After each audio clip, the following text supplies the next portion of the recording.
buenas tardes y gracias a todos y a todas por venir a este acto organizado por @Sisión. Sobre movimientos sociales y redes sociales, la experiencia del 15M. Me acompaña Víctor San Pedro, que es catedrático de Comunicación Política y Opinión Pública en la Universidad Rey Juan Carlos de Madrid. Os recuerdo que es el autor del Cuarto Poder en Red, que si queréis el libro podéis comprar algunos ejemplares que tiene aquí por 15 euros. Bueno, también Rubén, que es activista social de La Madreña, el 15M de Oviedo, ahora creo que candidato a la Secretaría General de Podemos en Oviedo. Y nada, bueno, nosotros creemos que era importante hacer este acto, casi 3 años y medio después de la experiencia del 15M, que significó el hartazgo la explosión del hartazgo del pueblo ante las políticas del sistema capitalista, su vertiente no solo económica, sino en su clave más social, y supuso la repolitización de una generación, la mía, y de otra no tan joven, pero que sin embargo supuso un cambio en el discurso político, un cambio que afectó a todos los partidos, unos lo encajaron mejor, otros peor.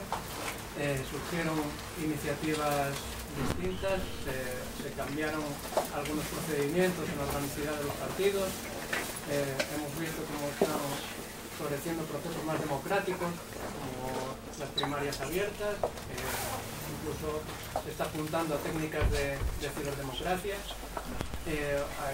Hay más jóvenes que están empezando a tener peso en la política. Ahí tenemos pues, el ejemplo de Podemos o de gente como Alberto Garzón en Izquierda Unida, que han ido labrando ese camino que parecía hasta entonces complicado. Parecía que la política era ajena a los jóvenes, que era una élite distinta y que no teníamos nada que hacer, que no teníamos nada que opinar en política.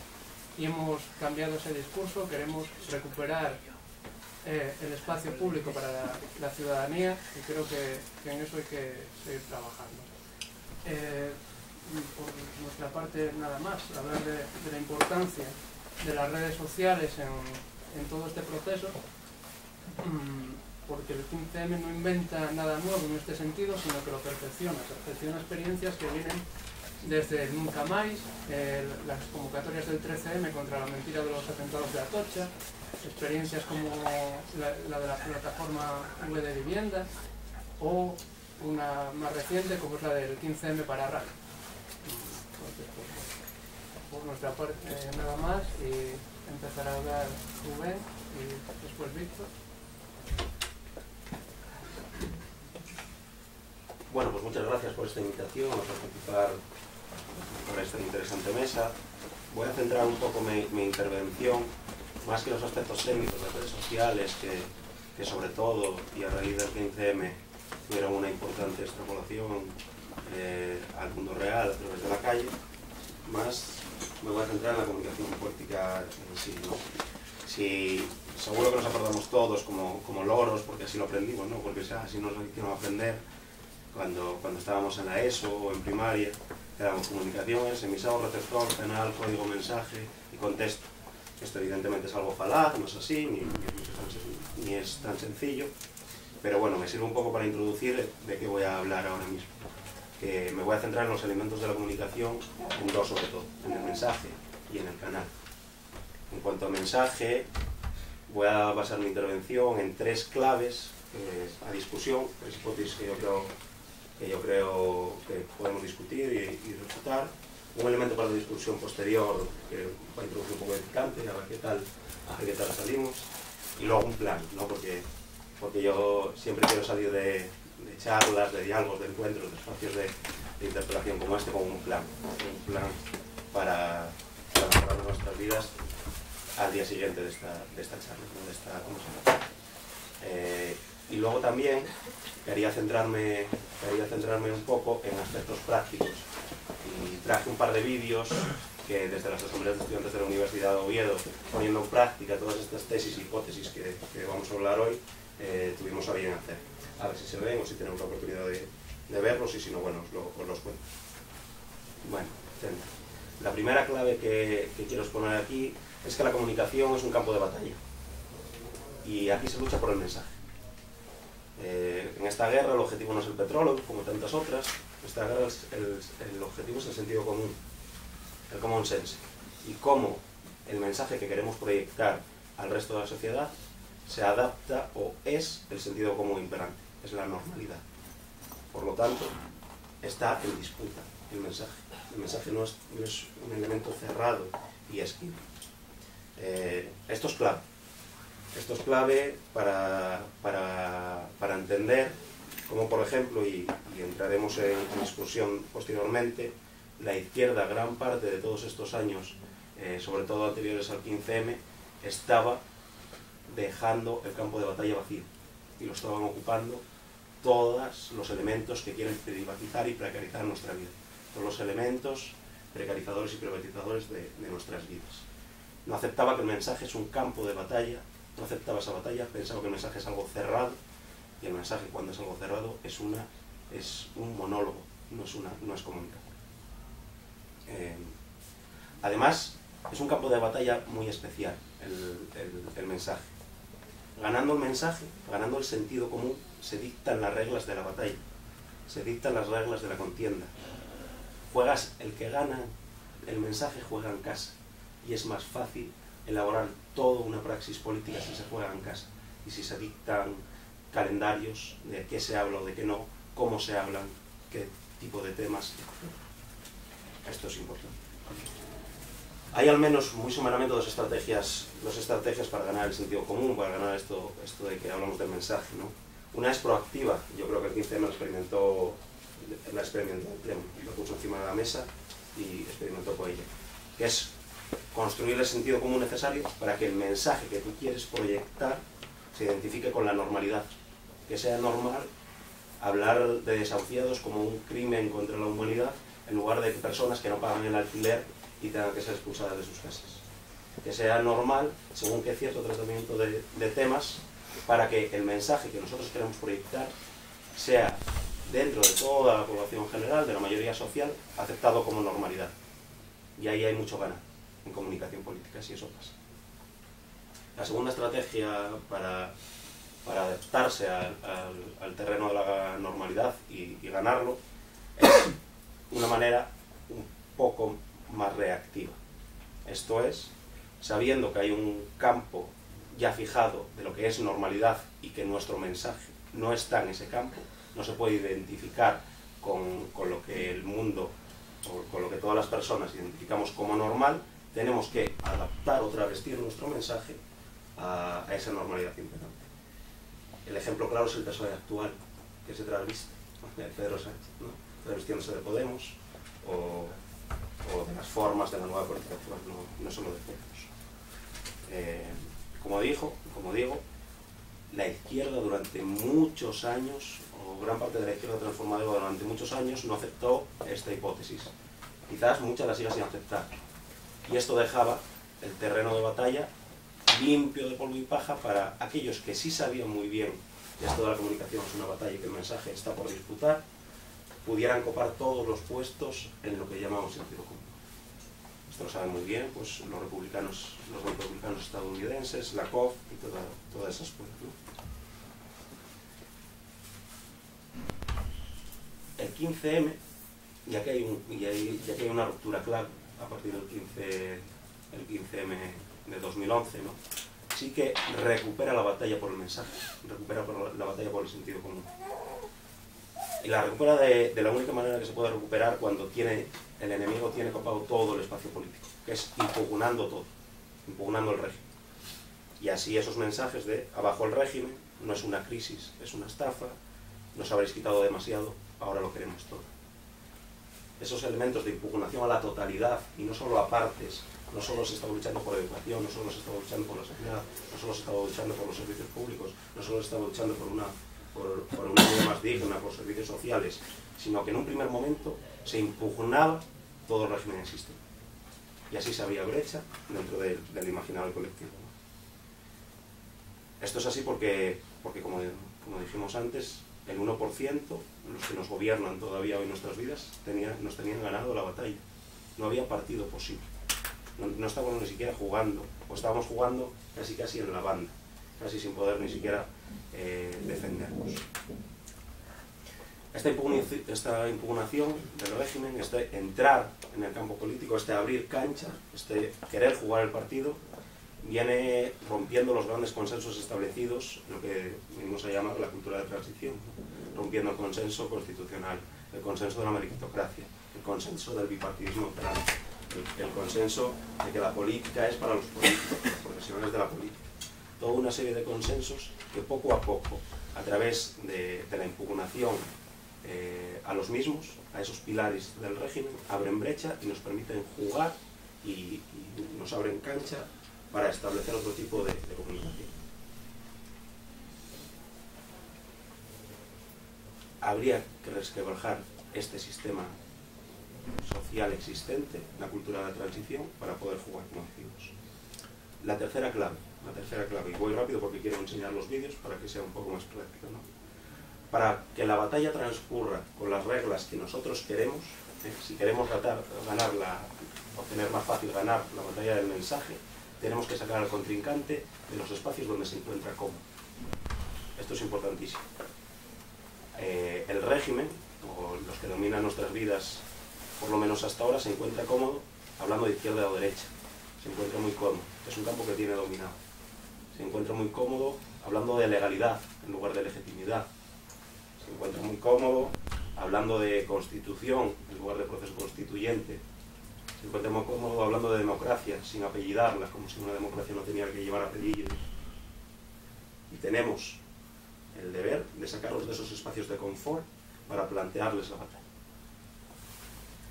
¿Y cómo lo sacamos? Que es ahí como el quid de la cuestión, ¿no? Pues planteando unos ejes vertebradores discursivos diferentes. Si ellos se encuentran cómodos diciendo que ellos son el centro izquierda o la centro derecha y todo lo demás que no quede dentro del centro izquierda y del centro derecha es marginal y está excluido del debate público, nosotros les cambiamos el marco, nosotros movemos de sí a sí, y un sencillo paso como ese hace que hablar de arriba a abajo les duela mucho más. Si no se encuentren cómodos hablando del 99% contra el 1%, o hablando de los de abajo contra los de arriba. Solo con ese simple gesto de cambiar la línea argumental de nuestra discusión, cambia completamente sus esquemas y abrimos brecha. Podemos entrar. El régimen se encuentra muy cómodo hablando de violencia, y nosotros le decíamos que le disputábamos incluso los significantes que tenía como suyos: terrorismo, violencia, democracia. Nosotros se los disputábamos, apellidámoslos. No, hombre, violencia no es que se quemen contenedores, violencia es que se cobre 600 euros. Y ahí les estábamos disputando el lugar. Y eso, el 15 me lo llevó muy bien. Esta democracia, como mucho, sería una democracia con minúsculas, y lo que nosotros queremos es una democracia real. La apellidamos, le disputamos el lenguaje. Como dije, esto es la manera proactiva, una de las maneras proactivas que tenemos de disputar el lenguaje, que es transformar el sentido común de la mayoría social para que el mensaje que nosotros lanzamos sea visto como lo normal, o sea, entendido como normal. Existe otra manera, que es la que está haciendo el PSOE ahora mismo, que es travestirse de las formas y maneras de que el sentido común imperante, ahora constituido y construido, ya está elaborado, para en un ejercicio de antrocharse de lo que no es, engañar. Y ahí, por ejemplo, no sé si os recordáis, que en pleno 15M Telefónica sacó un anuncio con sus nuevas tarifas, en la que las tarifas se discutían en asamblea.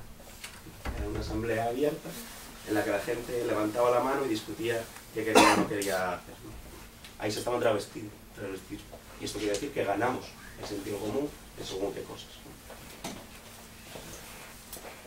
Para terminar, por ejemplo, hace 2 semanas estuve en mi pueblo, en Cerredo, vivo a 1000 metros en el suroccidente asturiano. los niños y las niñas de allí tienen un problema, que es que tenemos un colegio que solo llega hasta la ESO, hasta cuarto de la ESO, que son 16 años, y para cursar bachiller, para seguir con la enseñanza que les conduciría a la universidad o a ciclos formativos de grados superiores, tienen que, como yo, tuvimos que marcharnos del pueblo. Tienen que recorrer 30 kilómetros al día hacia una comunidad vecina como es la Comunidad de León, o 60 hacia Cangas de Narcea, o como hice yo, tuve en la obligación de alquilar un piso y venir conmigo. Enviaron un escrito a la consejería animándolos y exigiendo que pusieran un curso de bachiller en el colegio. Y la consejería, como ejemplo, les respondió 3 frases breves. La primera es que no se puede porque burocráticamente un colegio público de educación básica no puede tener bachiller, no puede tener enseñanza de bachiller. Estaba por ley prohibido. 2, es muy caro. Y 3, no hay niños. Analizando esos tres argumentos que nos dan y donde se sienten cómodos diciendo, es que es un capricho de 4 niños que no quieren irse fuera a estudiar. Es que es muy caro porque, claro, no se puede poner los cursos de bachiller porque para 4 niños, ¿cómo vamos a gastar tanto? El tercero, es que no se puede porque por ley no se puede. Como si ellos no marcaran las leyes, como si ellos no decidieran el presupuesto económico de educación y como si el capricho de unos niños no fuera un derecho humano a la educación, ¿no? Analizándolo con ellos y con las madres y con los padres en una asamblea parecida a la que estamos ahora, llegamos a la conclusión entre todos que teníamos que lanzar una política de comunicación en 3 ejes. 1, enfrentar el capricho que decía la consejería, que era el bachiller, a un derecho humano como es la educación pública y de calidad para todos los niños. El segundo, ante el hecho de que no hay dinero, confrontar que sí que hay dinero, pero que lo tienen ellos y que se lo gastan en lo que quieren, que se lo gastan en autopistas que no van a ningún sitio, en turmas de un bigón como el Muselón, en tumbas como toda la gestión de los fondos mineros, etcétera, etcétera, etcétera. Y el tercero es que el gobierno asturiano, esto es un eje discursivo importante, estaba obligando a su juventud a exiliarse fuera para estudiar. No les permitía continuar la vida en Asturias. Esto es un ejemplo que me pasó hace 2 semanas analizando con los padres y con las madres. Vengo a poner como analizando los sitios de confort que el régimen imperante en los que se mueve, podemos darle una vuelta de tuerca y sacarlos de él. Para terminar ya, casi, bueno, dejo a Víctor y después igual podemos ver algún vídeo un poco más práctico de cómo hicimos durante tantos años, al menos 5 años, las asambleas de estudiantes de la Universidad de Oviedo, cómo trabajamos este tema de la política comunicativa, cómo construimos una serie de imaginario y una serie de resortes y una serie de ítems que nos permitió, pues por ejemplo, que la Universidad de Oviedo sea la única del Estado que lleve 3 años congeladas las tasas universitarias, o toda una serie de medidas conseguidas que evidentemente no solo con la política comunicativa, sino también con todo el trabajo y la labor de campo, de calle, de base, de aula, de clase y demás, pudimos hacerlo, ¿no? Os dije que salíamos como en plan y yo propongo un plan para esto de la política comunicativa, ¿no? Que lleguemos a casa mañana, nos miremos al espejo en el lavabo y digamos que no vamos a hacer nunca más una política de las 3 Cs, que cuando intervengamos en política no vamos a intervenir de la manera que clásicamente estábamos interviniendo, o al menos antes del 15. No vamos ante cualquier tema a hacer un cartel, hacer un comunicado y convocar una concentración. Ya basta de esa política que era muy identificable con la comunidad universitaria. Tienes internet de todas formas, ¿eh? O sea que... Sí, pero va más, ¿no? Un poco... Porque no se me puede echar ¿Ven? ¿La mochila tal vez? No. El bolso de... A ver...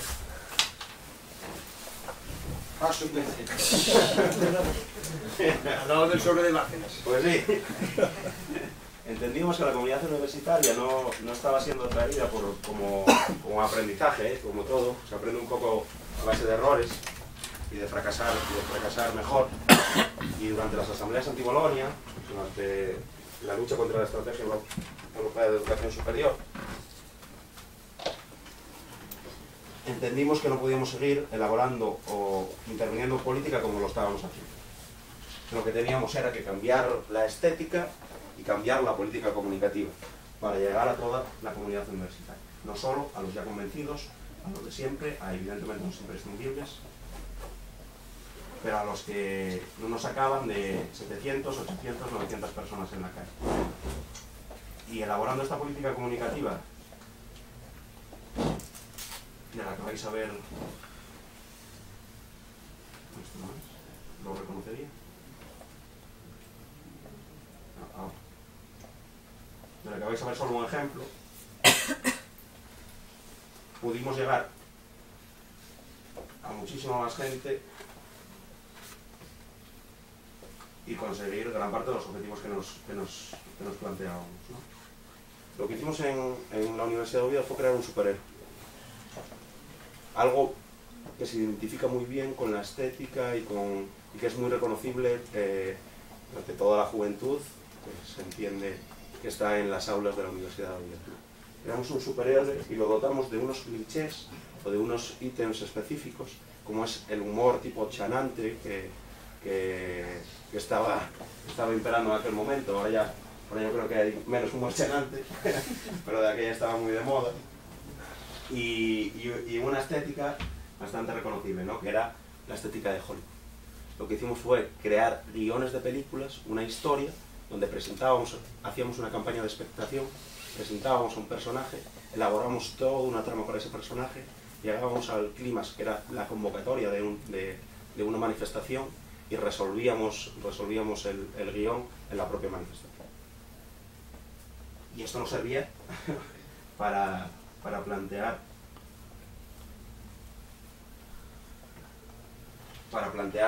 toda nuestra política comunicativa, que tan difícil nos estaba siendo llegar a los estudiantes para explicarles qué estaba pasando con el Plan Bolonia, qué estaba pasando con sus tasas, qué estaba pasando.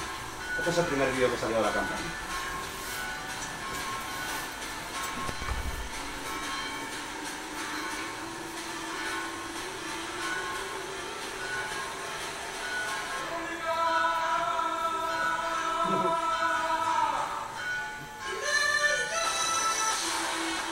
Y se acabó.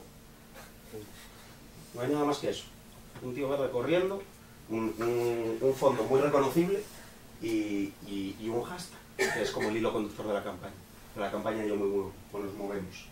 Esta campaña, que tuvo 10 o 12 vídeos, empezó públicamente la presentación de Superpública al gran público, ¿no? Que estuvimos en la TPA y demás. Una campaña de expectación. Esto es la presentación del personaje.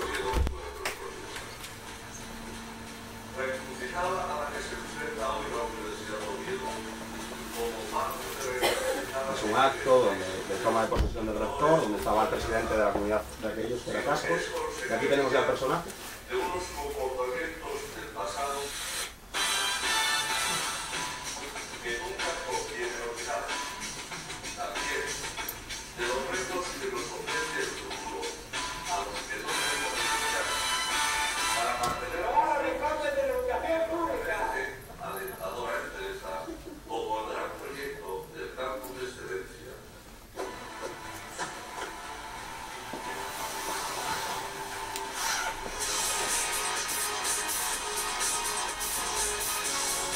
Lugares reconocibles, aulas, clases, sitios reconocibles de la ciudad, estética puramente de Hollywood, humor chanante con los niños,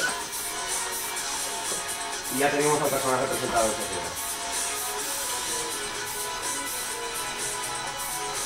Y a través de este personaje, de este icono, elaboramos toda la política comunicativa. Aquí vuelve a estar el hashtag de la política del hilo transductor, y esto, después de más vídeos, acaba en el vídeo de llamada a la gran movilización. El incremento real de las tasas universitarias sería de más del estamos contando una historia.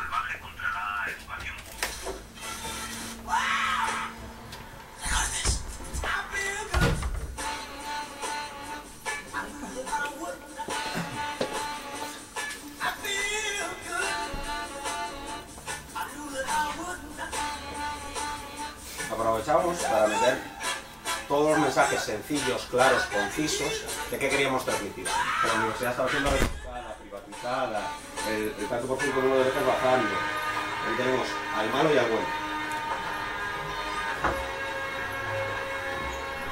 Esto es la Universidad de Oviedo, esta es la Facultad de Minas. Por supuesto, somos estudiantes de la Universidad de Oviedo. Cualquier estudiante, cualquier profesor, cualquier profesora de la Universidad de Oviedo reconoce estos diagramas y se siente parte identificada en esto. Lo que le hace es seguir la campaña, lo que le hace estar más enganchado, no como un panfleto lo puedes leer.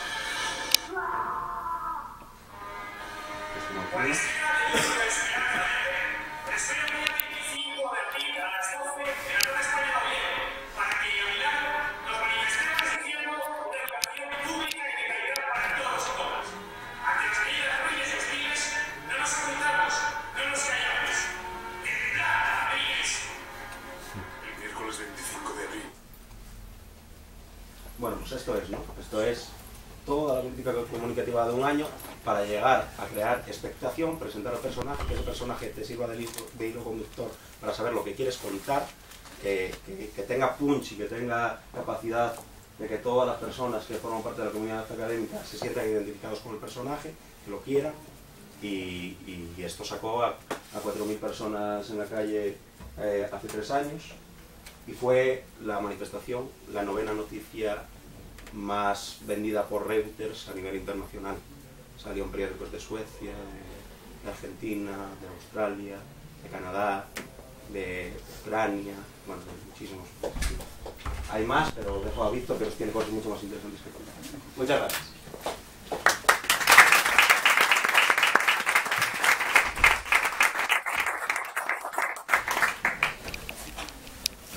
Muchas gracias a primero Álvaro, a Isaac y a la mamá de Álvaro, que me vino a buscar a Oviedo. Es un placer estar sentado al lado de Rubén. No te conocía personalmente, pero sí había visto cosas vuestras una vez y voy a intentar empatar los 2 discursos. He pergeñado todo esto unos minutos antes y al hilo de tu charla. Rubén nos ha hablado de lo que se conoce como la lucha por la hegemonía, ¿no? La hegemonía es el proceso por el cual se construyen discursos dominantes y, como muy bien ha explicado él, se ofrecen lenguajes y términos que forman parte del sentido común, pero que al mismo tiempo sirvan para, cuando se utilizan, hacer temblar el tablero de juego en el cual pues los actores se cargan o no de legitimidad. Y creo que los ejemplos que nos ha puesto son bastante claros y evidentes. Bueno, de la tesis que se defiende en el libro y de la tesis que en el fondo quiero avanzar acá, ¿no? Toda la reflexión que yo quiero ofreceros parte del año 2004, como señalaba Álvaro, del momento en el cual, según un libro anterior que tenemos, que podéis descargar en la red, en victorsanpedro.com, encontraréis un montón de material liberado o libre, de código libre, que podéis usar y reutilizar para lo que queráis. Y ahí hay un libro de 9 capítulos y varias imágenes referentes a, todavía no proyectadas por ninguna televisión española, referentes a lo que ocurrió el 13 de marzo del año 2004. Hace justo 7 años, o 7 años antes de que viniera el 15, de que viniera, sí, porque aquello fue como un alumbramiento, ¿no? O sea, era como, nunca mejor dicho, ¿no? El alumbramiento de la Plaza del Sol, de la Puerta del Sol y tal, ¿no? Era como, bien, era esa corriente subterránea que se estaba moviendo no solo desde el 2004, desde antes. Álvaro antes decía que el 15M le repolitizó o le politizó. a mucha gente le repolitizó, es decir, le volvió a poner en un momento de lucha por la hegemonía, de lucha por el lenguaje y también por el tablero político que no se veía en este país desde los años 70, ¿no? ¿Qué ocurrió en el 13M del 2004? Pues algo tan bestia como que el sistema informativo colapsó. Colapsó, quiere decirse que pasamos 72 horas, lo recuerdan ustedes o lo recordáis, en el cual la verdad fáctica, no la verdad, no sé, última de por qué estamos aquí y a dónde podremos ir como sociedad, y si somos uno o somos mil, no, si nos habían matado ETA o la yihad. Si 200 personas habían muerto a manos de ETA o a manos de la yihad. Y unos cuantos impresentables, podéis buscar periodistas inmundos y tendréis una trilogía de artículos que he publicado, justo en el 10º aniversario de lo que fue entonces. Se mantiene una tesis en contra de toda evidencia. Y no hay nada, o sea, estábamos queriendo saber quién había matado a 200 personas y quién había herido a 200 personas y quién había herido a 1.500 familias. No estábamos preguntando nada tampoco tan raro. Y la gente tuvo que salir y decir queremos la verdad antes de votar.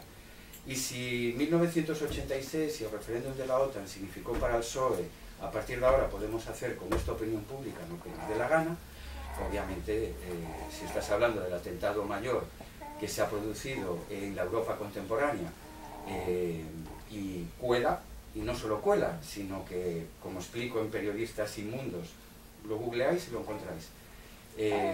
Y sería importante leer eso antes de que Pedro J. saque su nuevo medio, pagado por los mismos que estaban en el 2004 y siguieron hasta entonces.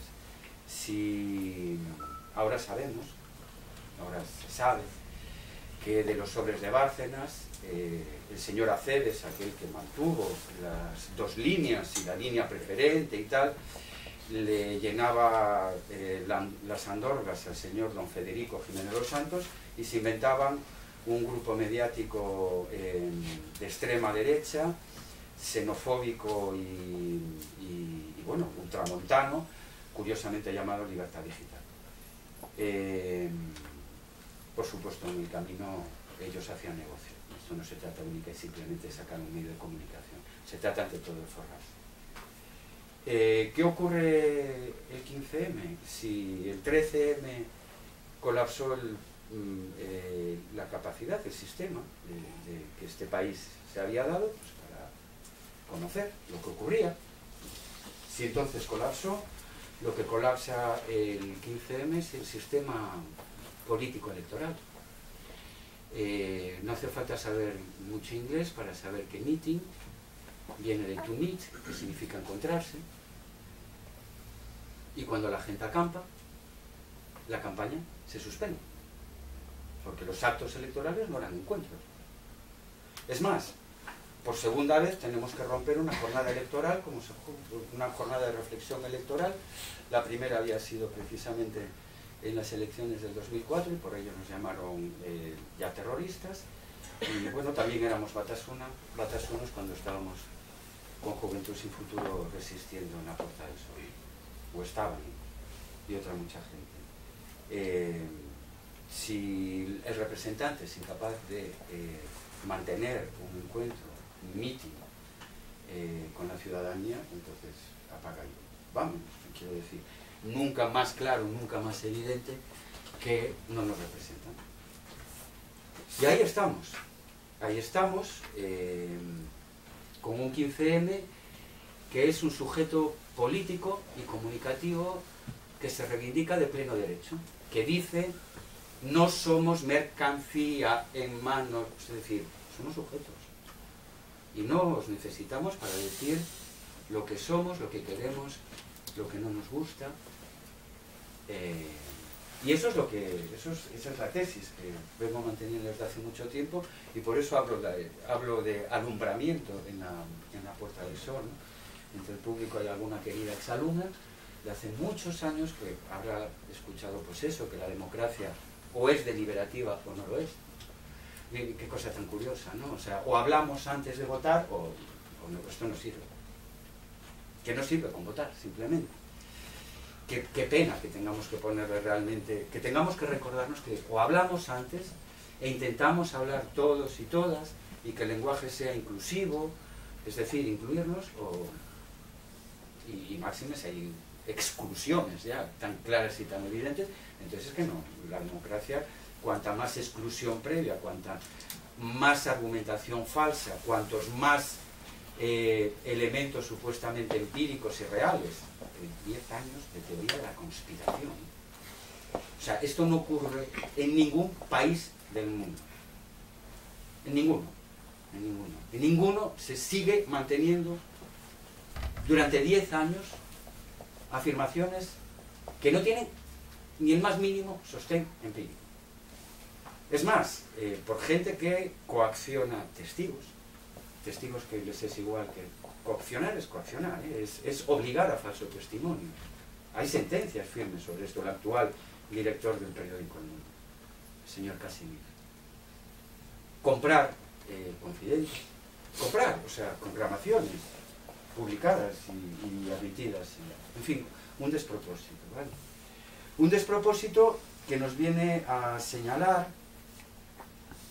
que ha llegado el momento, y yo creo que esto ya intuitivamente, y también en los propios actos se está manifestando, que la gente o se autoconvoca y se autocoordina en forma de multitudes, que ya no son masas. Multitudes es un término clave, curiosamente, a ver si me da tiempo a publicarlo en alguna de estas jornadas que pueda.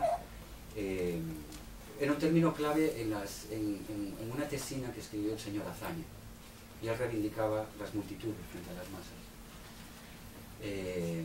Y decía que era aquel sitio, aquel colectivo humano al que uno iba a reivindicarse sin perder su propia condición, sabiendo que juntos sería escuchado para luego retornar a lo que era su espacio natural.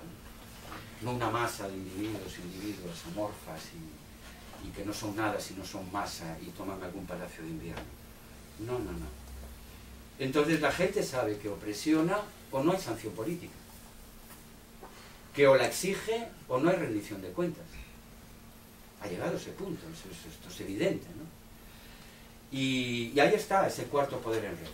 Un cuarto poder en red que ya no es la prensa, el cuarto poder no es la prensa convencional, lo sabemos. No solo por la obviedad y la zafiedad de tener que cambiar 3 directores de medios de comunicación. Pum, pum, pum. A ver, 3 directores que se cambian porque son medios que no se sostienen en una comunidad, sino unos accionistas que primero eran los principales anunciantes y luego pasaron a ser propietarios. Se llaman bancos y se llaman grandes empresas del IBEX español.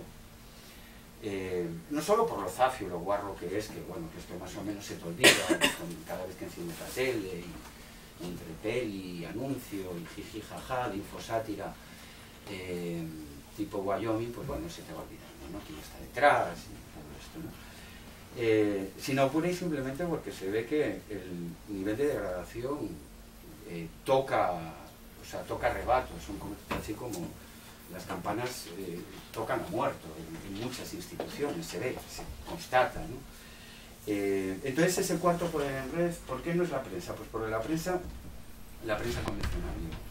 ¿Por qué no es la prensa convencional? Pues porque ha acabado siendo una enorme maquinaria de relaciones públicas y no de información, es decir, de promoción de aquellos actores sociales que tienen más recursos, más pasta, más capital simbólico, más titulados y grandes expertos, más relaciones sociales, van juntos al Bernabéu, en fin, intercambian mujeres, ya sabes, en fin, esa pequeña, gran, ¿no?, red clientelar y de abrevaderos y pesebres que convierten eso, la representación política, en algo que solo se nos viene ofreciendo desde hace mucho tiempo como ciudadanos que solo extienden la mano ni siquiera para votar, sino así. O sea, primero la ponías así y luego hacías esto, ¿no?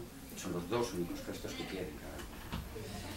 Entonces, claro, una prensa que está haciendo esta labor y que no es contrapoder. ¿Qué es contrapoder? Pues nada, lo decía el señor Cebrián, lo que pasa es que da vergüenza citarlo ahora, ¿no? El señor que vendió acciones a sus propios trabajadores sabiendo que a los meses se iba al carajo y que con cuyo dinero se podían haber mantenido en el libro, creo que digo, 43 redacciones durante un año como las que les pedían, ¿no? Este señor curiosamente decía en su tiempo: somos un poder que no quiere poder, nosotros somos contrapoder.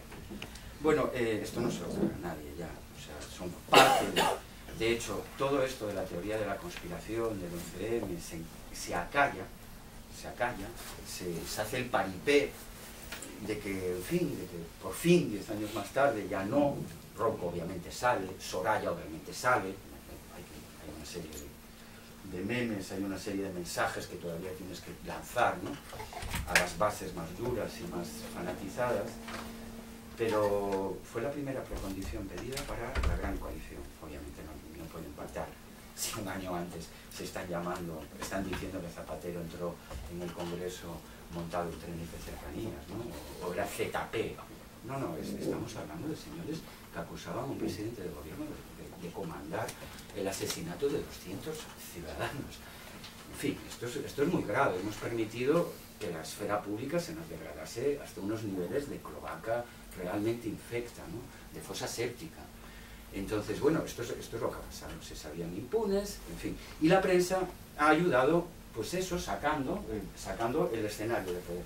Que mejor, y escenificando, ¿no?, ese falso poder. El que mejor ha entendido todo esto es el pequeño Nicolás, ¿no? Siento hablar de un país y en unos términos que parece que son de coña, pero va en serio. Este tipo sabía desde pequeño que la prensa es lo que hace. Fotografiar bien a quien tiene poder. Entonces, ¿para qué hacerse selfies si ya te las hace la prensa, ¿no? Y sabe que en este país ese ha sido el mecanismo. Pertenezco a estas redes, estoy aquí, mamoneo por aquí, en fin, ¿para qué seguir, no? Realmente es un ejemplo muy, muy, muy interesante. Tanto de lo que es las ideas y la estrategia de promoción social del pueblo llano, así de claro, el más avispado, el más listo. O sea, yo en Nicolás veo el prototipo de un mogollón de alcaldes, un mogollón de jefes de ejecutivas de partidos, un mogollón de ellos, no uno o dos, ¿no? Y también de que es un prototipo que ya falla, o sea, que ya falla, que se les va de las manos, joder, es que acaba yéndose de las manos, literalmente, ¿no? Es decir, ya no saben construir sus propios monstruos, ¿no? La otra desviación que tiene respecto a los medios de comunicación, o el otro recurso que tiene el pueblo llano y normal, pues es el intermedio. Es lo que nos ven. ¿Por qué se usa la infosátira? Porque, hombre, por lo menos inviertes la relación, ¿no? Si tú ves un telediario normal, tienes la sensación de que se están riendo de ti. Por lo menos si ves la infosátira te vas a dormir diciendo: me he enterado de lo mismo, más o menos. Pero alguien se cachondea y esta vez soy yo, ¿no? Pero no va más allá, ¿eh? No va más allá, y es muy peligroso. En el blog en el cual se desarrolla este libro, que se llama así también, El Cuarto Poder en Red, en público, les hemos metido una buena torta a los del intermedio, ¿no? Porque se pueden hacer los grandes riéndose con la ironía, el cinismo, el distanciamiento de las fuentes oficiales, pero desde luego no saben tratar a las fuentes de la sociedad civil. Una vez más, es un medio de comunicación que lo que busca es que estés en tu casa sentado consumiendo publicidad que ellos insertan. En ningún momento te van a dar el protagonismo pues que se merecía, por ejemplo, el Teniente Segura, que en inspiración de lo que el libro defiende y de los personajes que el libro promueve, nosotros le dimos todo el apoyo del mundo y le ayudamos a sacar su blog. Para nosotros es pues nuestro Manning, nuestro Chelsea Manning, es nuestro Snowden, es nuestro, en fin, es el tecnocidadano, el tipo que está dentro de las instituciones y que los controla, y que rompe el código del pacto de silencio, ¿no? Y la torta al intermedio es, hicieron lo único que saben hacer los periodistas convencionales, vender exclusivas que no son tales. Vendieron una exclusiva entrevista, en ningún momento señalaron las denuncias ni el lugar donde ver las denuncias y seguir las denuncias del teniente Segura, porque era la competencia, era público, y obviamente lo que le ha ocurrido al teniente Segura es la enésima y creo que bastante dura sanción. A ver cómo logramos que salga de ahí. Entre las relaciones públicas y la infosátira está la autocomunicación de las multitudes que demuestran, como nos ha enseñado Rubén, pues que controlan las nuevas tecnologías, controlan las guionizaciones, saben hacer guiones, saben hacer virales y memes, que la gente reproduce luego. El caso de Podemos, bueno, en concreto de la tuerca, es un caso que es muy interesante, cómo se combinan lo viejo y lo nuevo, que son las fórmulas realmente de éxito. Lo muy nuevo tarda demasiado en triunfar, lo muy viejo está ya pereciendo, y más podrido, y más perecerá, y más desaparecerá. Pero esa combinación de lo viejo y lo nuevo que hacen, y lo hacen en todo, ¿eh? Hasta en la coleta de Pablo, en fin, es maravilloso. Cuando uno lo ve muy bien, ¿no? Y lo ve un poco en perspectiva. Es maravilloso porque además tiene mucho de orgánico, muy poco de... tiene muchísima gracia, ¿no? Pensar que todo esto obedece a una estrategia y tal. Las estrategias las haces cuando tienes pasta y tienes grandes amigos que te permiten mantener una línea determinada a lo largo de los años. Esto no tuvo absolutamente nada de pasta y muy pocos amigos, muy pocos amigos, más bien casi ninguno, de los grandes. Bueno, entonces, si somos cuarto poder en red, y ya para ir acabando, se supone que deberíamos de haber hecho cosas.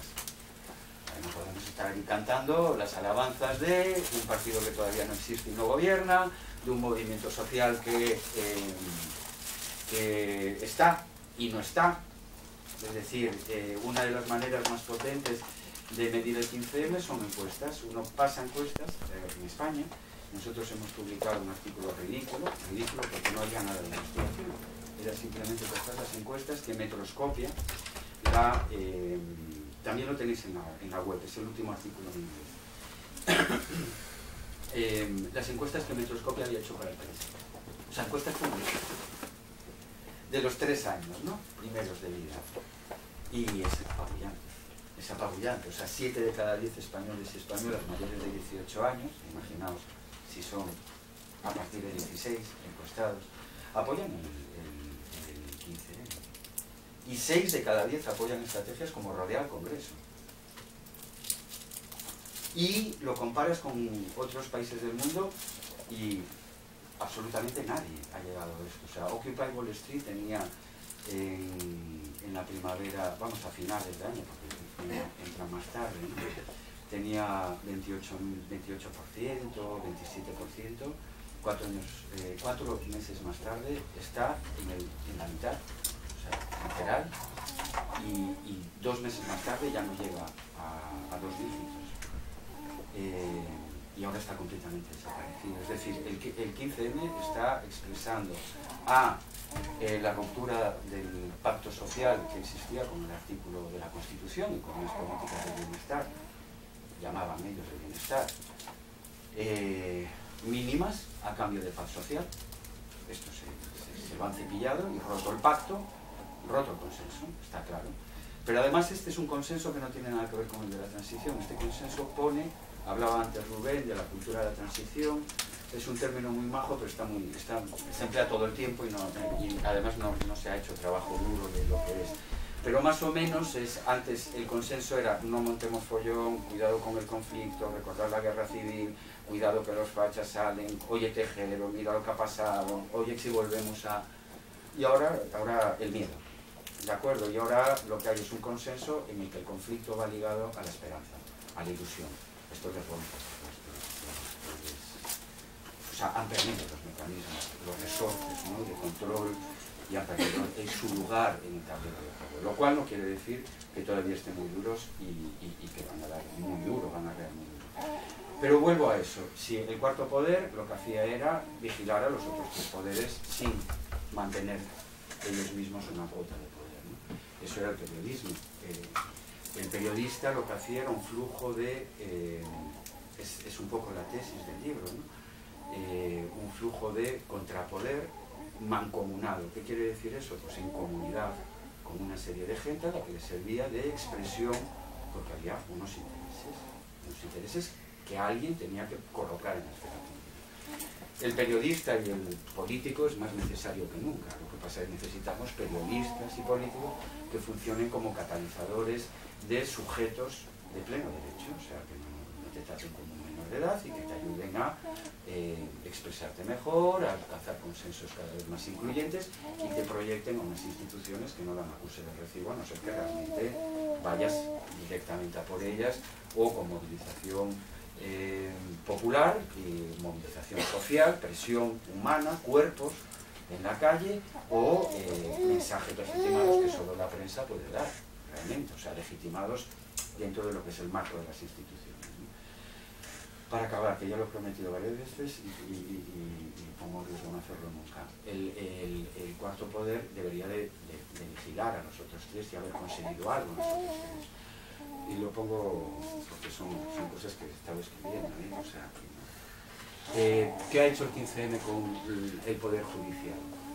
Hombre, yo creo que 15M para rato, que señalaba antes Álvaro, es una magnífica expresión, el libro también lo recoge así, de cómo las megafiltraciones pueden ser un arma de limpieza y de higiene de la esfera pública apabullante. O sea, Bankia y las Black Cards no salían porque implicaban a todos los partidos, todos los sindicatos, etc.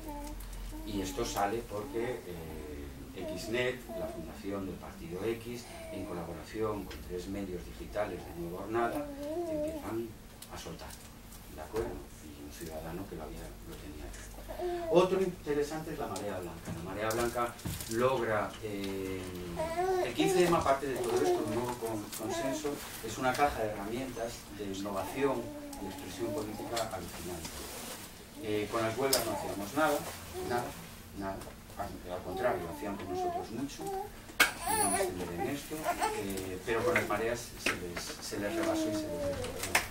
Porque claro, cuando rompes identidades previas, el celador, el paciente, el médico, la enfermera, la ATS, no sé qué, y la rompes, y lo que te dedicas es abrazar un hospital, para que no te lo quiten, una vez más, o sea, has roto el mapa de juego, ya no hay alianzas, ni marcas, ni siglas electorales a las que apelar en la próxima convocatoria, y esta es la situación en la que están realmente mal. Lo cual no quiere decir que nosotros estemos muy mal. Eso es referente al Poder Judicial, ¿vale? Yo os señalo esas dos cosas, porque no se puede seguir en la lucha sin pasártelo bien, recordando que han ocurrido cosas que molan muchísimo y que te dan fuerza para ello. O sea, el martirologio de la izquierda clásica que luego abandonaba a los compañeros de viaje en las cometas, ya no nos sirve, ¿vale? No queremos ese tipo de lucha política, no la queremos para nada, o al menos quien habla. Segundo, con el Ejecutivo, le hemos arreado al Ejecutivo. Yo creo que Gallardón sí, Gallardón dimitió porque las mozas y mujeres de este país le dijeron, venga. Y los camaradas de Génova dijeron, tío, lárgate, que es un precio demasiado alto. Yo creo que sí. Mato, ¿nos la hemos cepillado? No lo sé. Creo que también.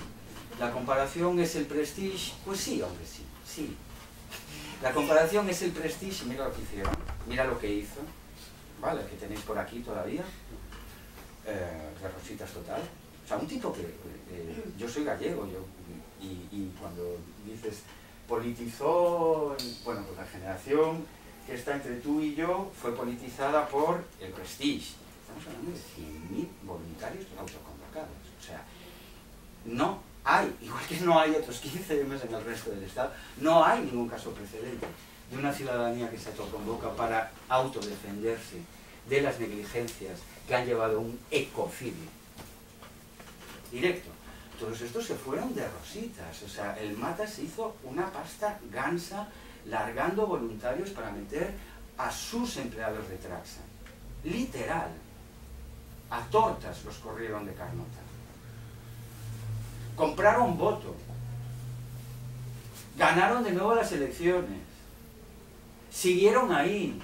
El Fernández Mesa, el señor que era entonces de Seguridad Marítima, es el que disparaba pelotas de goma en la frontera de Melilla. A Mato no la va a pasar eso.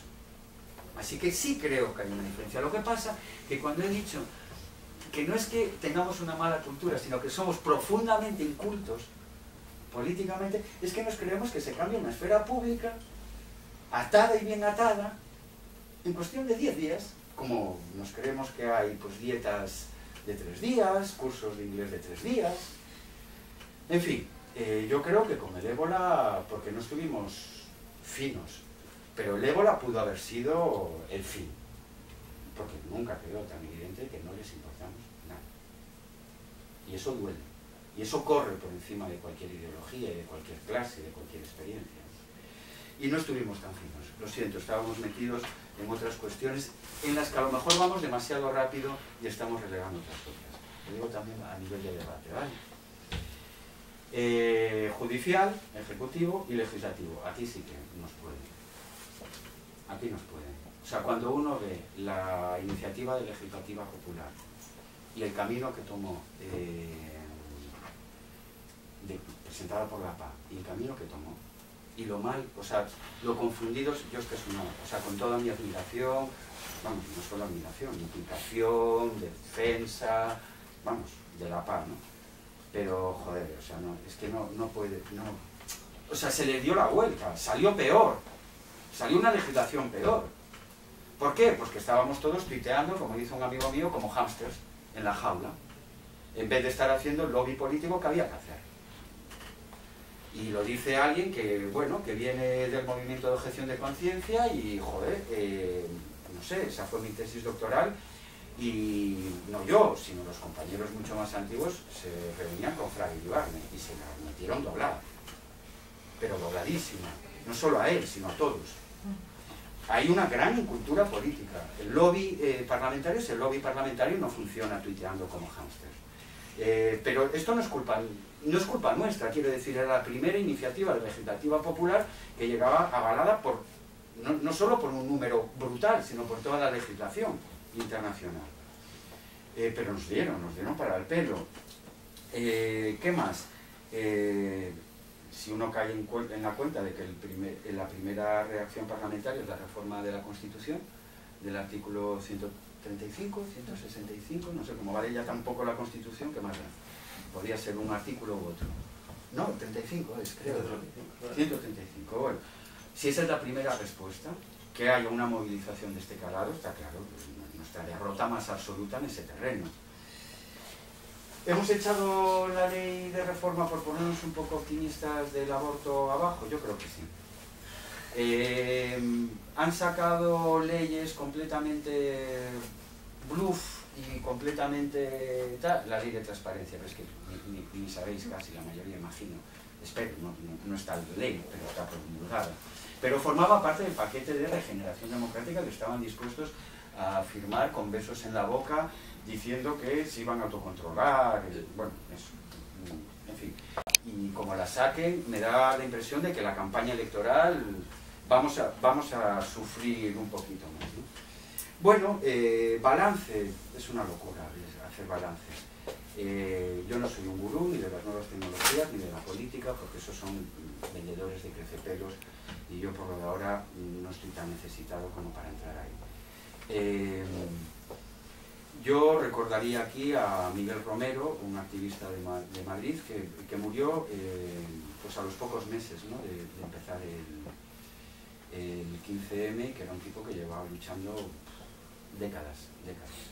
¿Por qué aquello ocurriera, ¿no? Y recuerdo que me dijo, tío, aquí lo fácil es hacer política del deseo, aquí hay que ser muy empíricos, Mañana puede ocurrir cualquier cosa y lo único por lo que nos tenemos que preocupar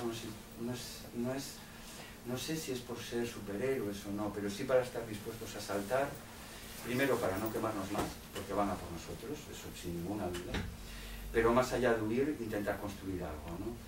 Creo que la crisis está dando oportunidades enormes para replantearnos trayectorias personales y colectivas. Está dando la oportunidad de la fractura total del régimen del 78, a la crisis económica y la respuesta, o a la no respuesta a la crisis, ¿no? Se suma este derrumbe. Entonces, bueno, mi balance es muy positivo.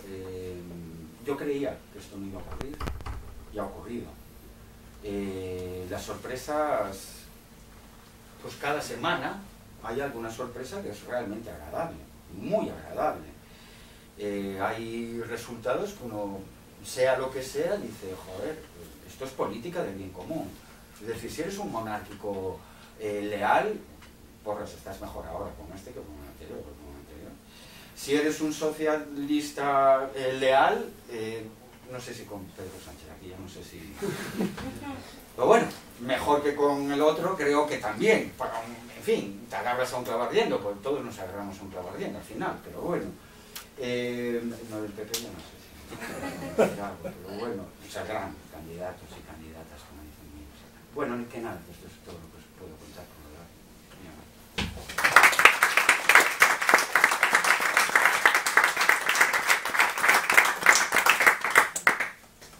Si quieres preguntar algo... Sí, antes aquí Rubén dijo que esto era una asamblea, joven. Venga, dadle. Si no, no tiene gracia ninguna. ¿Eh? Capitalizada por completo. La hemos comido. Dale, sí. Unas cosas que has dicho sobre las leyes y la ILP de la paz. Por ejemplo, en la paz sí que se está ganando terreno en... Sí, que ahora se está. Por ejemplo... La obra social. No, digo en terreno de mociones del ayuntamiento de que se están cambiando. Se ha cambiado una ley de la plusvalía, tanto del IRPF como la plusvalía municipal, porque se ha preguntado en tantos municipios que se ha cambiado. Por ejemplo, la ILP no salió de la PA, no creo porque no estuviésemos tuteando como Haster incluida, sino porque el Partido Popular tiene 90 millones de euros de deudas con los bancos. Que, por ejemplo, el tener el 90% de la población a favor de los mínimos de la paz fue brutal. Cuando la segunda vez que se presentó, nadie la conocía. Comunicativamente hablando, fuimos en Twitter durante mucho tiempo. Entonces, el tuteársenos con los Haster sí que ayudó a que toda la población, incluso mi abuela, conociese los mínimos de la paz. Y se cambió la forma de lo que se está haciendo en política, que nunca se supo, o lo que se estaba haciendo en el Congreso o en el Senado, ayudó a que se saliese a la calle. Sí, solo digo una cosa, tenemos mucha incultura política todos, ¿vale? Sí. Esto no es una impugnación, aparte he dicho que mi compromiso con la paz total y absoluto. Y me alegro que me hayas corregido diciendo que a nivel local sí se ha avanzado, ¿vale? En legislación local. Y claro que sí, eso es un logro. Yo pensé que ibas a decir, pues eso, la autogestión de bien común, o sea, la obra social de la paz es impresionante. Y no solo eso, sino el nivel de la desobediencia civil bloqueando a los uniformados y bloqueando luego los juzgados es maravilloso, o sea, es de una grandiosidad increíble. No, la crítica es la siguiente: el tejido social español actual tiene auténticos repelús al juego institucional y al contacto institucional. ¿De acuerdo? Es repelús, es grima. Yo creo, voy a ser duro, es incapacidad de lidiar políticamente y de saber políticamente qué es lo que tienes que hacer. No me quiero poner viejuno, pero la tesis la escribí sobre el movimiento de objeción de conciencia y de sumisión. Mi mayor sorpresa fue ver que en los momentos más duros de la transición, como un tema que ponía a los golpistas, pero de los nervios, el movimiento de objeción de conciencia se reunía con todo el mundo. iban al Congreso de Diputados y se sentaban allá y jugaban como se juega políticamente, con promesas y amenazas, Con eso lograron una situación legal, bueno, no me voy a enrollar, que llevó a que España fuera el único país que ha acabado con el servicio militar por una campaña de desobediencia civil no violenta. Claro, el saber esa historia, que dice que eso empieza en 1971, con un tipo al que se lo cepillan, y acaba en 1996. Eso es la lucha democrática. ¿Vale? Son esos tempos, esas formas. Hombre, en un sitio un poquito más receptivo quizás en 10 años habría acabado, porque esto era una pasada, ¿no? Tuvo que haber demasiada cárcel y tal. Pero esos son los tempos para cambiar las cosas.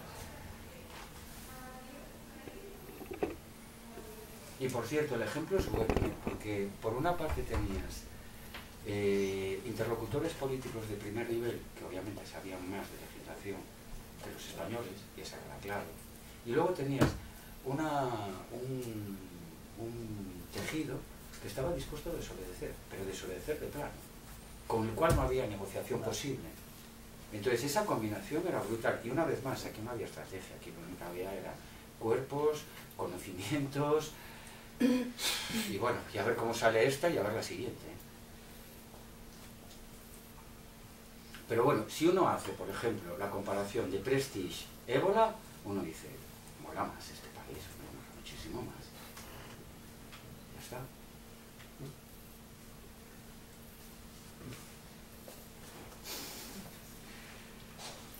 Pones cara de que no, pero no conocer a nadie, ¿verdad?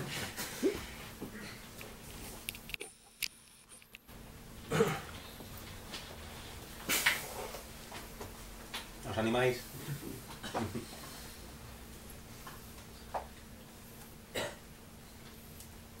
Yo sí que quiero contestar a Víctor un poco. Que ojalá tuviéramos 10 años, Víctor. Ojalá tuviéramos 10 años para construir un movimiento que poco a poco pueda tejer la capacidad política necesaria para recuperar nuestras vidas. Pero probablemente, y siendo muy honestos, va a llevar más de 10 años, pero probablemente no nos podemos poner en un horizonte tan lejano. Tenemos que jugar más en corto. Y si queremos disputarle a la gente que nos domina, una cosa que ya estaban intentando hace un año ganarnos, era la ilusión. En cualquier momento de hace un año, si probablemente gran parte de la sociedad española no llega a tener un elemento de vertebración no solo de la indignación, sino también de la ilusión, Rajoy salía por el balcón de Génova diciendo que se acabó la crisis, que todos para su casa y ya está. Nos iban a ganar la ilusión. Estaban vendiendo de que se acabó esto y de que estábamos todos bien otra vez. En la España va bien. Y si no llegáramos saltándonos todos los plazos políticos necesarios, incluso atendiendo a nuestras incapacidades y rebasándolas, desbordándolas, si no llegamos a actuar ya, ahora, probablemente ahora mismo no estaríamos en el momento en el que estamos, que es el momento de jugar el partido. Probablemente no estuviéramos dentro del juego, estaríamos otra vez fuera. Es verdad que van a ser muchos más de 10 años y eso tenemos que estar muy convencidos de ello, porque esto va para largo, recuperar nuestras vidas no va a ser fácil y va a haber momentos muy duros, y ya los hay y va a haber muchos más. Pero tenemos que jugar en corto y sabiendo que hay cosas que se pueden hacer en junio. En junio, si cambia la correlación de poder. Hay cosas que ya se hicieron, muchísimas, muchas ya las puso Víctor,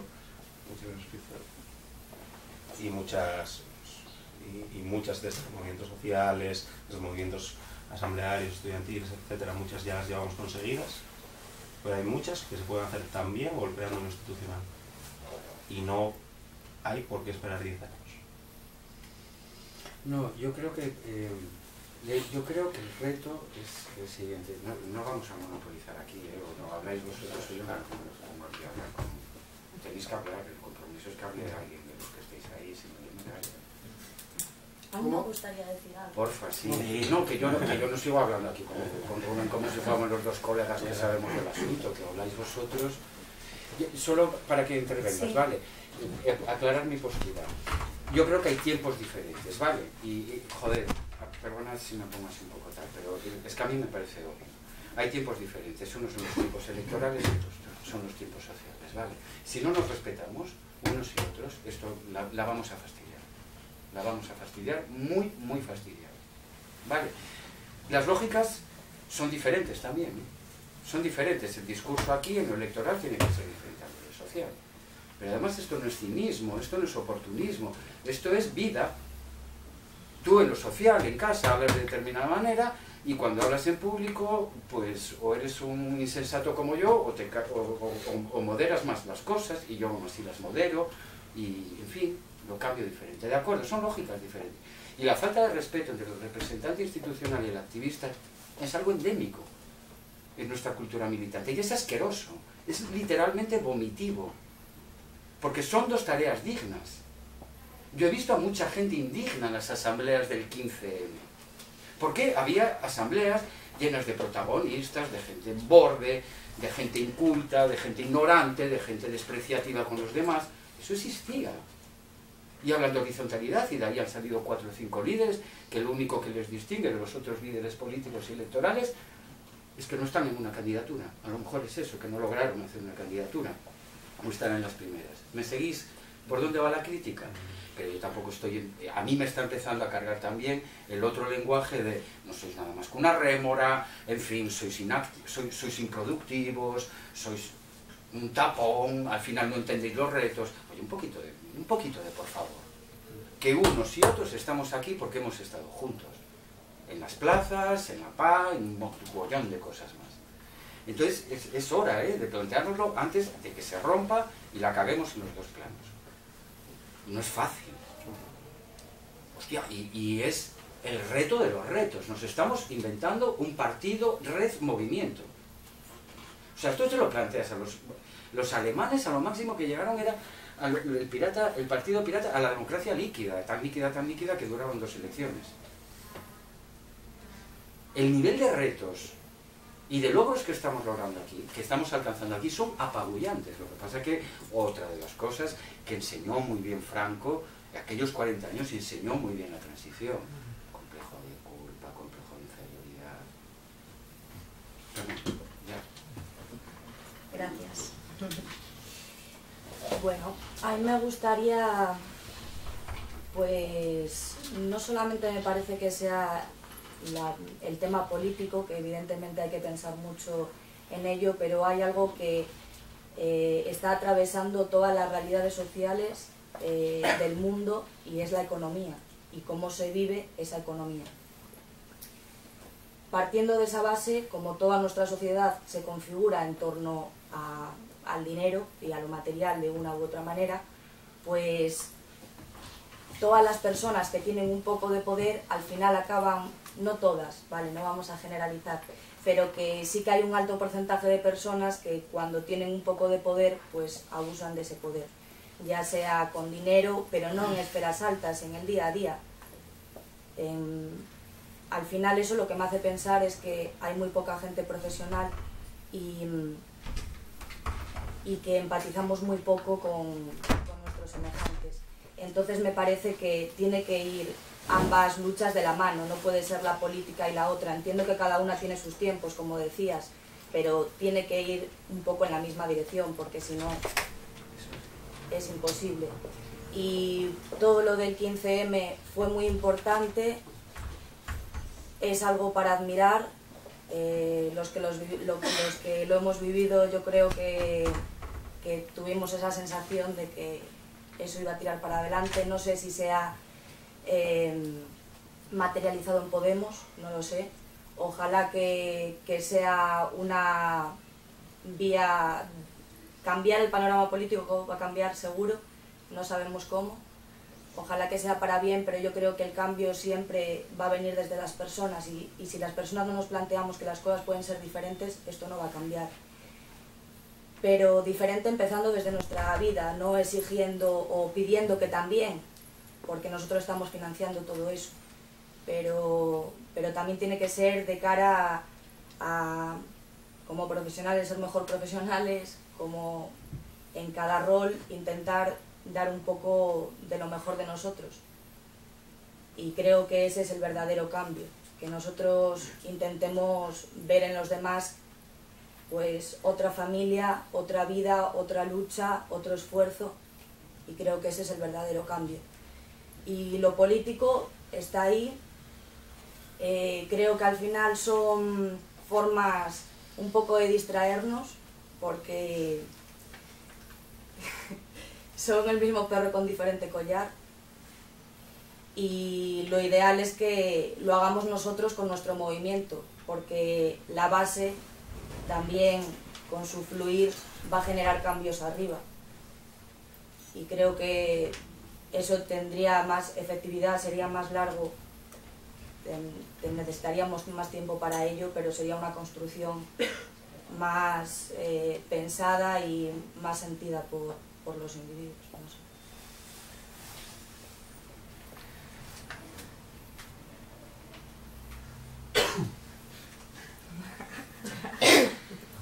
Una que se anima no tenemos respuesta. Yo borro menos. O Álvaro. No, pero ahí me asustes, por favor.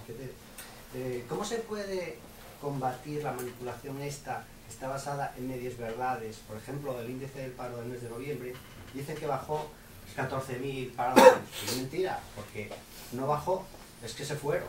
Llevan 1 millón y pico de gente pirándose, entonces claro que hay menos paro.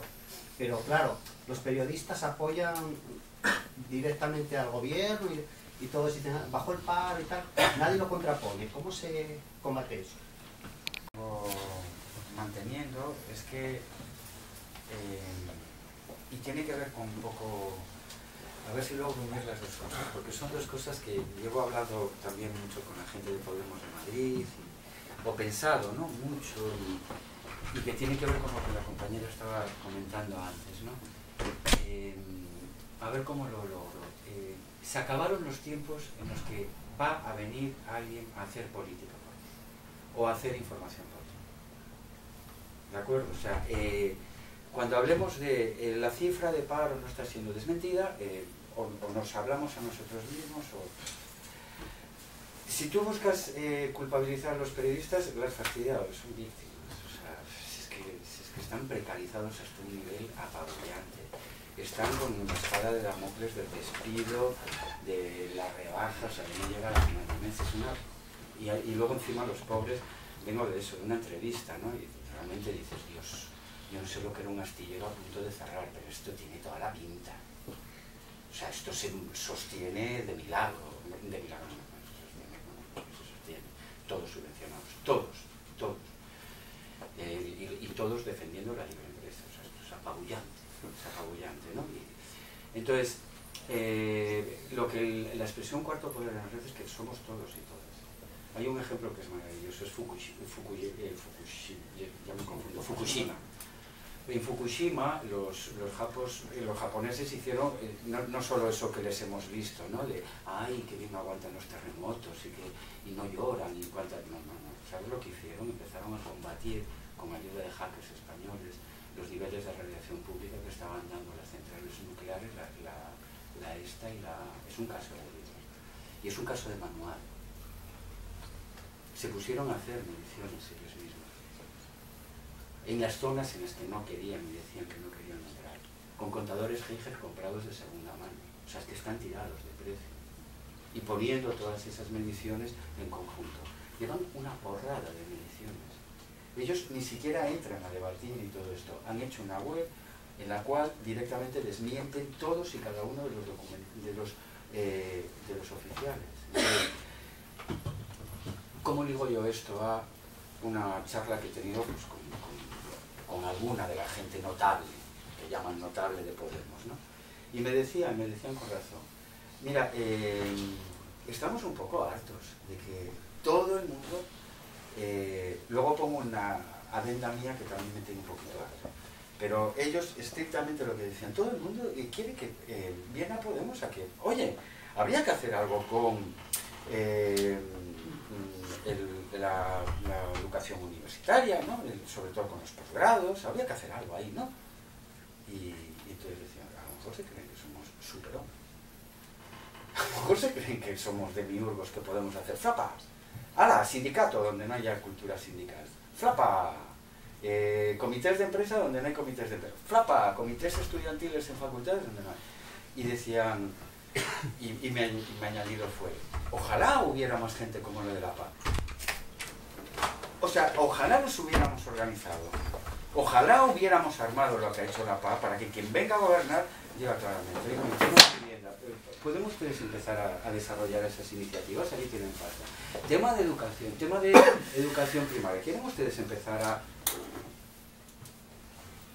De verdad, dejémonos de preguntar en voz pasiva cómo se soluciona. Mucho menos quién nos va a solucionar. Porque eso sí es populismo. El populismo precisamente no está siendo ahora, es curiosísimo. No está siendo de las cúpulas emergentes al pueblo, sino del pueblo hacia, o sea, del pueblo, entre comillas, de la gente para abajo, dice, nos vas a... tenemos que tener mucho cuidado de caer en las presas de una cultura de la militancia que nos ha llevado al desastre. Que nos llevó al desastre hasta que gente como Rubén y otra mucha gente recogieron cosas, ¿no? Esto que estaban haciendo, nosotros lo hacíamos como la fiambrera obrera, en talleres que se llamaba Yo Mango, literal, en Laboral. Vinimos aquí hace unos cuantos años, y algunas cuantas casas ocupas, a distribuir unos folletos para mangar en grandes superficies, de manera segura y cómoda, porque era la manera de denunciar que la industria de la vigilancia, lo que ahora es no deben estar, ya existía. Y el 10% de recargo sobre tus compras. Entonces nosotros proclamábamos, de cada 10 cosas te llevas una.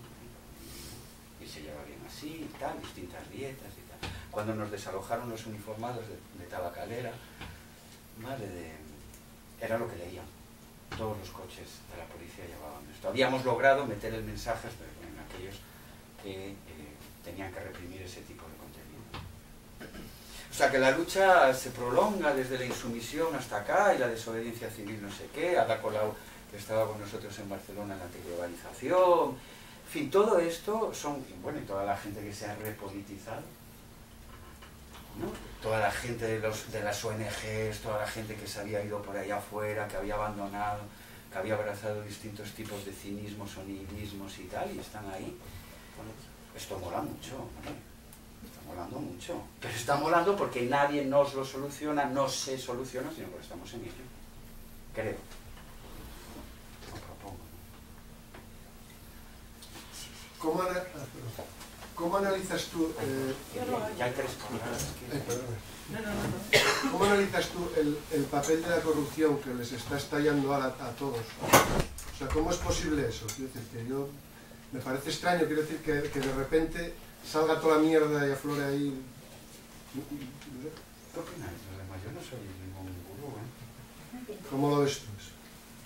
Yo creo que las instituciones que no se abren, o sea, es casi teoría política, las instituciones que no se abren ocurre como la comida en un lugar cerrado, ¿no? Crea moho, entonces han enmudecido, o sea, realmente les están saliendo nicolasines. O sea, ¿qué es el Froilán? Un nicolasín de la Casa Real. No, en serio, ¿qué es Corina? Una nicolasina de la Casa Real, ¿no? Si empiezas a jugar un poco con ello, y es que ya no juegan los papeles, en fin, se caen, se pegan tiros, ¿entiendes? Son cosas realmente, están en un proceso de fin de raza, de degeneración. Ahora, la pregunta es interesante cuando dices, ¿por qué sabemos ahora? ¿Por qué ahora sabe? Yo creo que hay una operación muy interesante, ¿queréis mierda? Vais a tenerla hasta que la gente diga, uff, porque además es queréis mierda y mierda para todos, Taña también, Íñigo también, Íñigo Arjón también, todos, Casta, todos podéis, porque el mensaje es, a ver si os suena familiar, porque si os suena familiar es que tengo razón, la política es una cosa cochina. aparte de llevarte mucho tiempo y de tener que renunciar a las cosas que uno más quiere, que es a la persona que amas y a los que has procreado y una vida normal y amigos de verdad, no de conveniencia, un poco cochina. Aquí hay que hacer cosas que son cochinadas. Entonces, bueno, nosotros nos manchamos, nos arremangamos, nos lo dejáis, vale, estoy aquí para, vale, para los fondos europeos ya los distribuyo yo, y ahí tienes un poco, vale, y como no hay nadie más para votar, sigues el guión, yo creo que lo van a aplicar a mancha martillo. ¿Cuál es la solución? Constituirte en el cuarto estado, el cuarto poder en red y arrearles donde no se lo esperan. En ello estamos.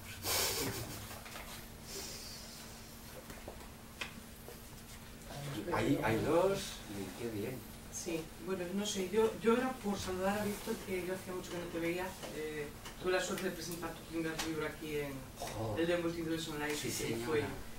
Y un gusto pues, volver a encontrarte ahora con este otro libro de Poder en la Red. Gracias, señor. Porque yo creo que trazas ahí con esos dos libros como un panorama de la comunicación en este país, y yo ahora voy a referirme a la comunicación para llegar a la política, ¿no? Porque realmente es verdad que hay un cambio en el panorama comunicativo que de unos 10 años esta parte, que hace que la forma en que nos comunicamos no tiene nada que ver.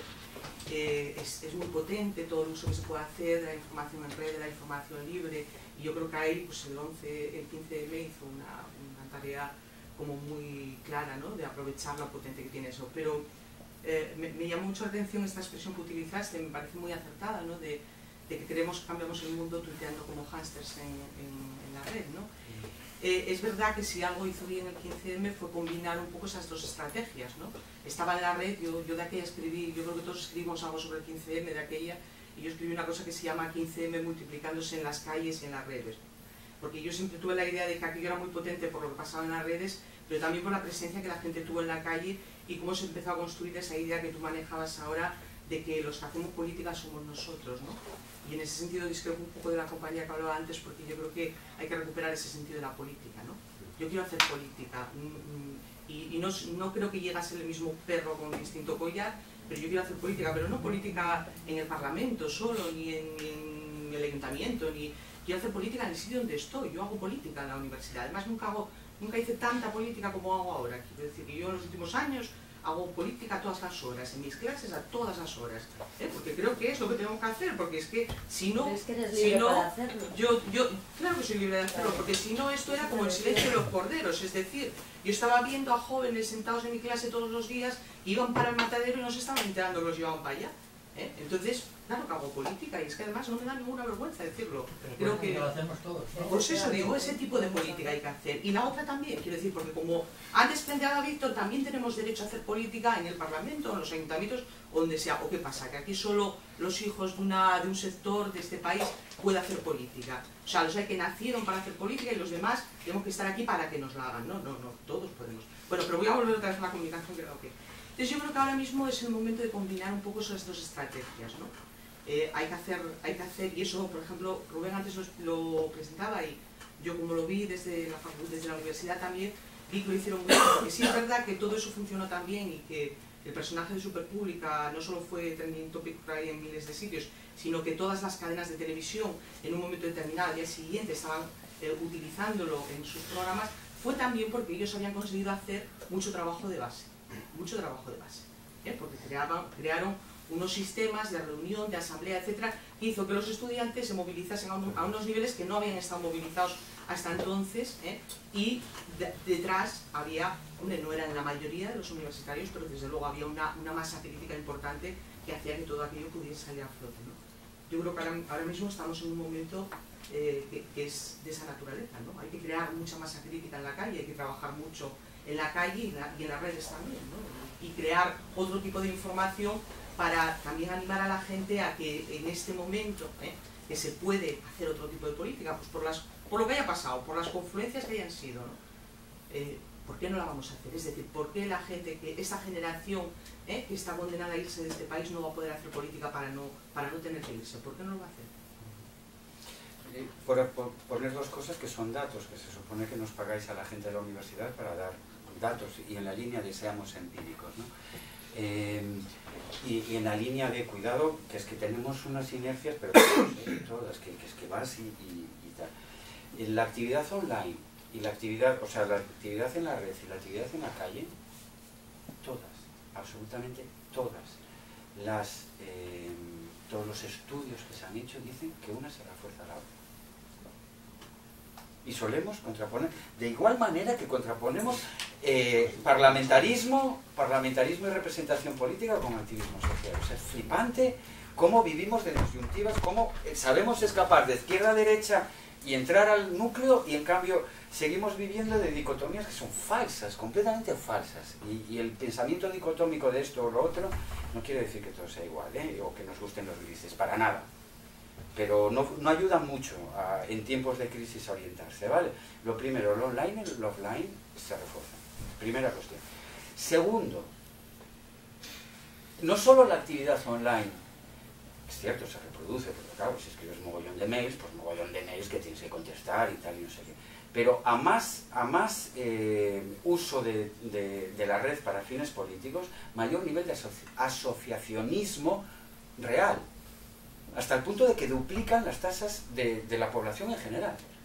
Los internautas más activos están todos metidos en asociaciones físicas. Vale, o sea, siempre hacemos dicotomías que son falsas. O que muchas de ellas se revelan como falsas, ¿vale? Y tenemos que pensar en cómo se puede hacer representación política sin usurpar protagonismo social. Y cómo se puede hacer militancia social para apoyar, para controlar, obviamente, pero también para apoyar y forzar los límites de la acción política convencional. A no ser que digas, vale, yo apuesto porque el Parlamento esté lleno de hijas de Fabra.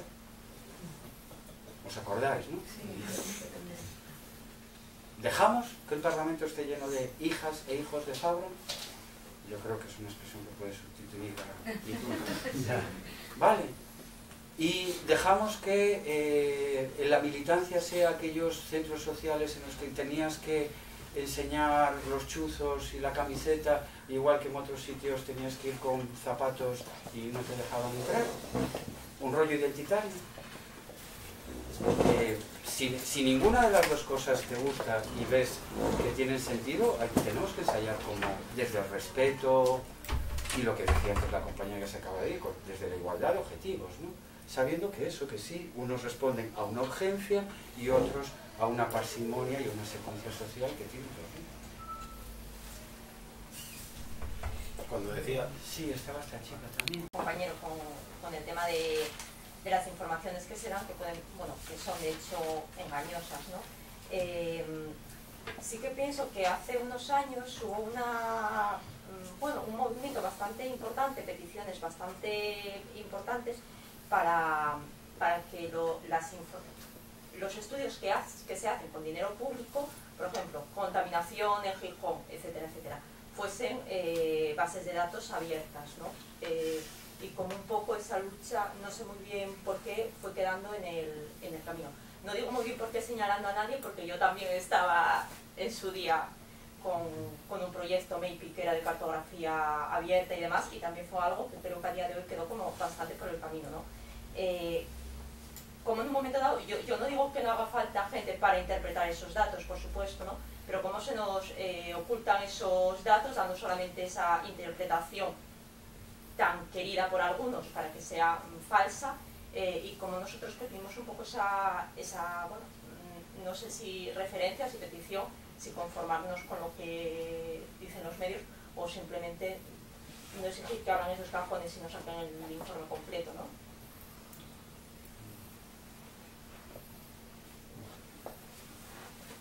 Yo, al hilo de lo que hablábamos antes, sobre todo Kelly, y esa dicotomía entre lo virtual y lo real, lo físico, lo de poner el cuerpo, sí que cuando dije antes que no nos vale la política del cartel comunicado de concentración, tampoco nos vale la política de la TDT, de todo por la tele.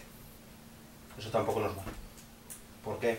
Porque, y ahora hablamos de Canal, porque el 15M, yo creo que gran parte del éxito del 15M es que todos los ataques dirigidos por los medios de comunicación que nosotros no controlábamos, que la gente que estaba en las plazas no controlaba y que tenía muy complicado lanzar una política comunicativa a la gran masa que alcanzara niveles de satisfacción con el 15M del 60-70%. Sí que tenemos un canal real para saber lo que estaba pasando, que es que nos llaman perroflautas, que nos llaman violentos, que nos llaman que estamos robando la democracia. No, hombre, acércate a la Plaza de la Escandalera, acércate a la Plaza del Ayuntamiento aquí en Gijón, acércate a la Plaza del Sol y mira a ver si es. Y ese canal que se convierte en mensaje, esa realidad física que puedes tocar, fue uno de los éxitos del 15, comprobarlo, ¿no?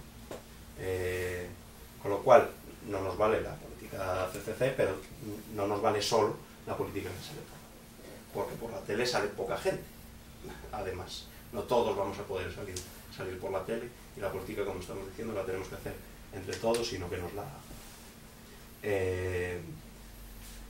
Y luego, se me fue un poco el hilo que... al tema del paro, los datos.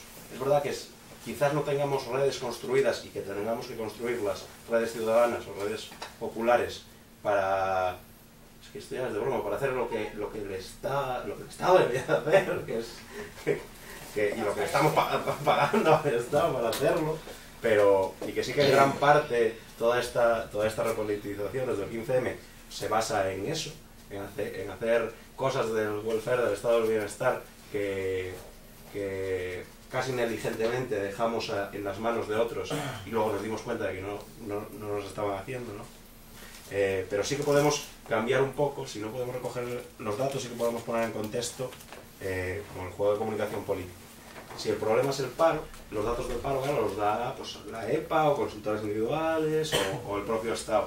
Y eso poco podemos hacer ahí, salvo impugnarlos. Decir, no, hombre, que es mentira con estos datos. Pero si decimos, no, es que el problema de fondo no es el paro. Porque si el problema de fondo es el paro, trabajos de mierda para todos. Y se acabó el problema, ¿no? ¿Qué es lo que nos quieren decir? Si el problema es el paro, trabajo de mierda para todos. Mini job, 300 euros y se acabó el problema del paro. El problema será la precariedad vital, la precariedad de nuestras vidas, la infelicidad emanada de no poder vivir una vida que merezca ser vivida. Y en esa línea discursiva seguro que tenemos más cosas que ganar que rebatir números que todavía no los tenemos.